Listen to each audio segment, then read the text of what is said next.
Alright, this is a tutorial on the modes and scales, kind of interchangeable word there in my opinion, and how to take those modes that are used in everyday music, guitarists and the pianists and all that, and apply those modes to the flute. And it allows you to get a little beyond the basic pentatonic scales of the flute, the minor pentatonics.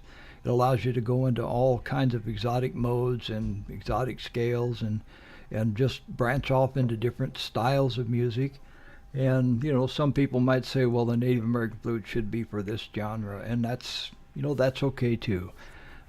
I just like music in general, and I'm going to take any instrument I got and I'm going to play everything that I can with it, and because it's for my enjoyment. And I kind of think it's okay to get off on some other kinds of music. If somebody wants to hear Native American flute, then I'm going to play the traditional for them. But that's a whole different topic. So Western music is based on a 12-note scale, and those 12 notes are evenly spaced tones. At least in theory, they're evenly spaced tones. I haven't done the math on the exact frequencies and all that, but evenly spaced. So we have 12 of them. If you notice, I've got 13 here because I'm using C as the octave. It's actually, if you were playing this, you would, when you got to B, you would go back to C again or continue up in the next octave. So for terminology's sake, from C to D, you're skipping over this sharp note here in between, this intermediate note. From C to D, you can call it a tone, you can call it a step. There's a lot of different terms that you can use for that. I like tone or half step, or excuse me, tone or step. So it's semitone, half tone, step, half step, semitone, all the same thing. It's either a full one or it's a half one. And the distance between the C and the C sharp to the D, the distance between each individual note, I call them intervals. It's one interval, whatever that is in your mind. It's one. It's just like the inches to the ruler. It's one segment of 12. So as you hear me talking, I may say semitone, I may say tone, I might say 2 intervals or 3 intervals. I mean the same thing. It's the interval is a distance from one note to the next up this chromatic scale. And so if I say from C to D, I refer to a tone. I'm talking, we're skipping the C sharp and going straight to the D, one tone. If we're going to C sharp, it's a half tone. So I think that's pretty clear. The one thing I want to point out before I leave this part of this thing is the E to F here. If you notice, C to D has a sharp in the middle, D to E has a sharp in the middle, E and F do not. So we have a whole tone, which is like 2 tones up, 2 steps up, 2 half steps up, excuse me. So it's like la, la, la. Here it goes la, la. It's only a half. And that half step change is in the midst of these whole step changes. And the B and C are the same way. And I can't even begin to tell you why it's that way. It's just the way it is. I kind of think they probably came up with a good sounding musical scale, and then they started developing theory to explain the scale and make it so people could communicate and talk to each other about it. So it probably just works out that this is a half step in here. But these half steps and where they are in the scale is the basis for the modes, and that relationship, half step and whole step, that's music right at the core of it. So that's very important that you keep that in mind, and you'll see more as we go along here. So for now we have 12 semitones or 12 intervals, and 2 of those intervals are half steps only. And so let's go over now to the modes and start looking at modes. I am not sure of the origins of the names of the modes, but we have Ionian, Dorian, Phrygian, Lydian, Mixolydian, Aeolian, and Locrian. So there's 7 modes. And the Ionian mode is kind of the starting place or foundation for the whole thing. And if you look, it's simply C, D, E, F, G, A, B, C. So we've got the alphabet that starts with A, and in the C major, you would start on C. Okay, so that's pretty straightforward. C, D, E, F, G, A, B, C.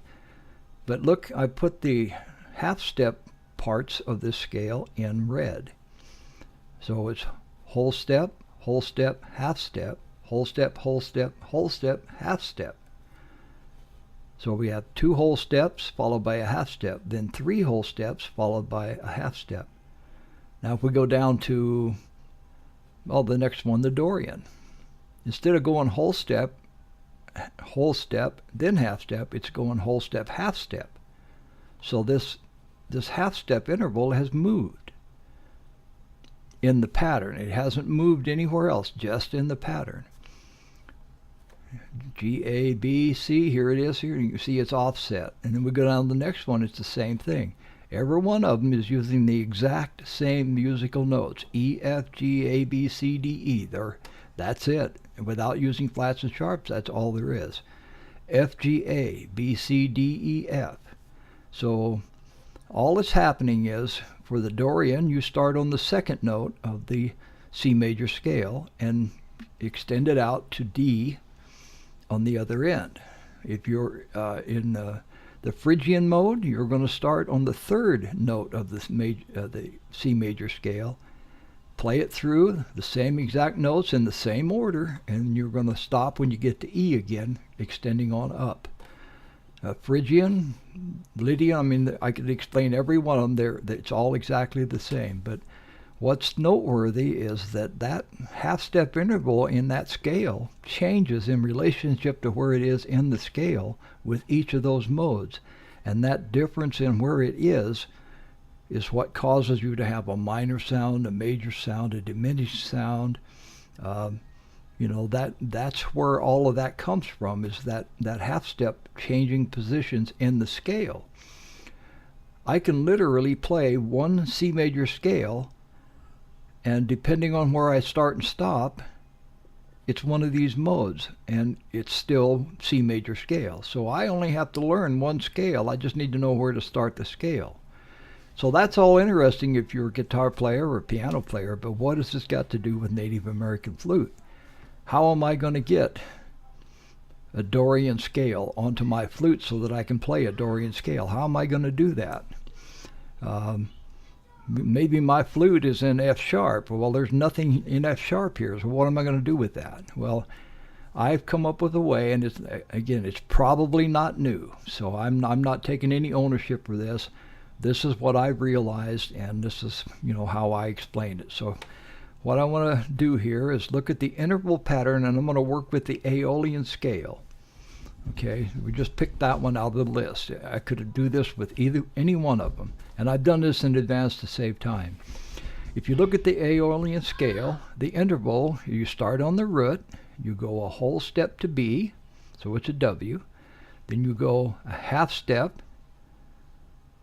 to C, then you go a whole step to D, whole step to E, half step to F, then you do a whole step to G and a whole step to A, and you're back at the octave or where it started. So instead of being whole, half, whole, half, it's whole, half, whole, half, whole. It's totally different. But that is what makes the pattern. So now the question becomes, how does this apply to the Native American flute? Okay, so we don't want to worry about what note we're playing. We want to worry about where each note is in relationship to the last note. And that's what that interval thing is all about. A whole step, a half step, a whole step. So to get over to that part of things, I'm going to pop up another thing I've created ahead.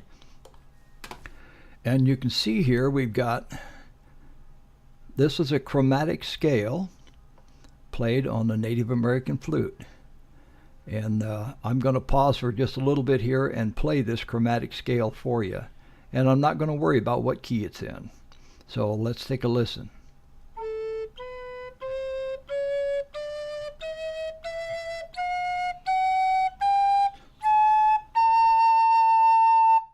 Okay, so you can hear, if you counted the notes, that was a 100% full chromatic scale with one exception.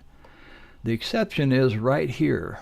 This, when you're fingering, you cannot go any lower than all holes closed. And the very first available cross fingering or variation on fingering is to uncover this half hole.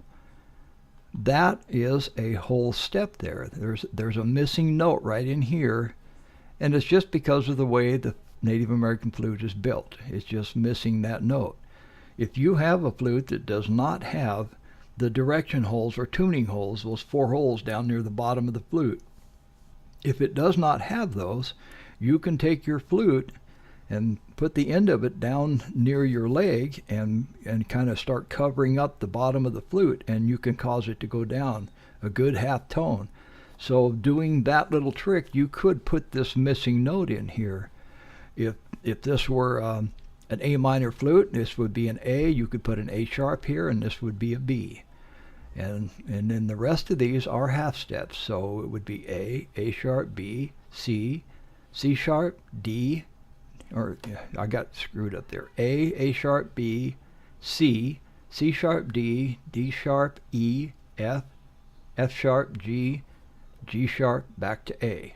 So that is a full chromatic scale, and that is the finger patterns that you would use on that.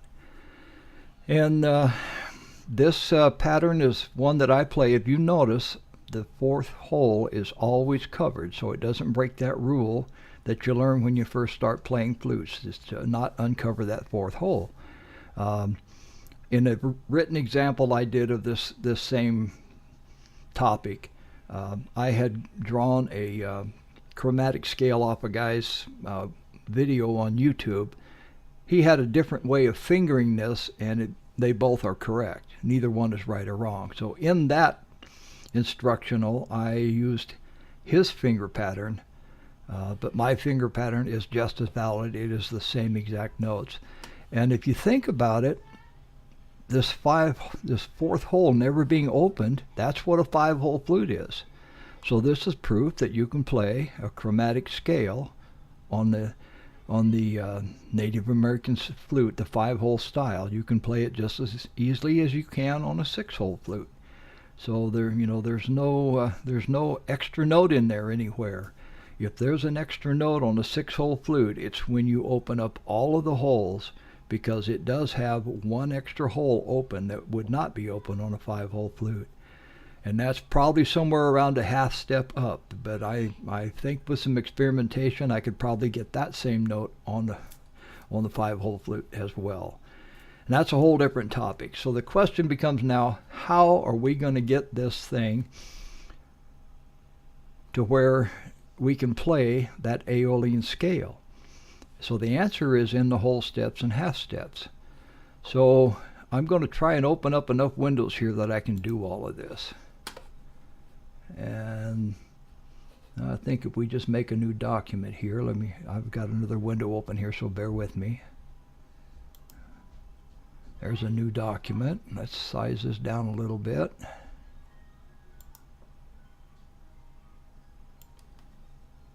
And let's put it down here where it's kind of out of the way. But I want you to still be able to see it. Okay, so I'm going to get this over here so it's out of the way so I can refer to it. Alright, so you're going to have to trust me on this one because I can't fit all of these onto the same window. So just trust me that I'm reading off the chart that I created. Alright, so the way you do this, you start with the root note, and that would be 1. So you're going to play, for this Aeolian scale, the first note of the scale is going to be all holes covered. Okay, now you're going to go up. I got something in the way here. Okay, so the first interval up is a whole step. From 1 to 2 is a whole step. There's a missing note in here. It's a half step. It's missing. So this is a whole step to 2. So we're going to play 1, 2, and then we're going to go half step. So 1 to 2, and then a half step would be to 3, because this is half step intervals here. So 3, so it's 1, 2, 3. Oops, I hit a W, I missed. Trying to work around my microphone here. So we have whole step, half step, and we're at 3. Now we're going to do 2 whole steps, so it would be 5 and 7.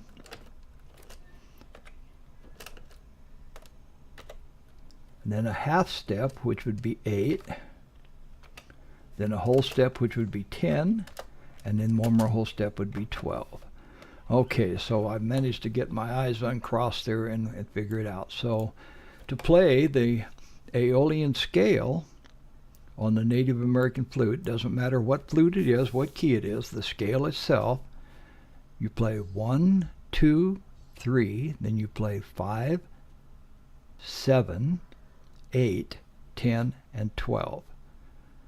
So that is pretty much how it's done. So all the steps really are is you start with your modes. You get this chart or write the chart out, however you want to get a hold of a copy of it. You write it out. You figure out the mode that you want to do. And then you figure out you got a whole step, half step, and you put that below here or write it down on a piece of paper what the interval pattern is. Then you come over to this chromatic scale chart, and you can write this out yourself. You could screen print this, whatever you want to do in order to get this in front of you. But this is the fingering pattern for chromatic scale. Now you're able to take those intervals and apply them to this and figure out which one of these finger patterns you're actually going to use to play the Aeolian scale. And again, in this one, it is 1, 2, 3, 5, 7, 8, 10, and 12. And then you're back to your octave. That is the Aeolian mode. That is the natural minor, I believe is the term. It's a minor scale, and it doesn't use any flats or sharps. It's totally whole notes, so it's a natural minor. If you were going to carry this out a little further, if this were an F sharp flute, you're starting on F sharp. That's not even on the scale. Or these modes here, F sharp isn't even there. But it doesn't matter because F sharp is your root note, and that's what's important. From the root note, you go up an interval. It doesn't matter what the note is. It's one interval, or one whole step, or one half step, depending on the mode you're working with. So that's pretty much it. If you can figure out what your interval pattern is, apply that to the scale so that you know which finger patterns to play next. You work your way right up through the scale. And once you have that figured out, then whatever flute you pick up, you can play the Aeolian mode on it. And you can do the same with Mixolydian, Lydian, Phrygian, all that.